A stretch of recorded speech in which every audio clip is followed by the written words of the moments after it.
fossils of marsupial lions were discovered recently in Australia. The fact that such lions existed point to convergent evolution, divergent, neutral evolution, or else reverse evolution.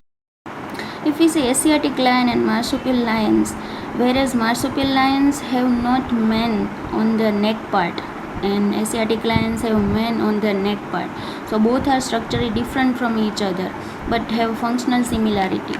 So marsupial lions are the examples of divergent evolution. But if it is asked that between structural similarity, Asiatic lions and African lions, then both have mane on their neck part.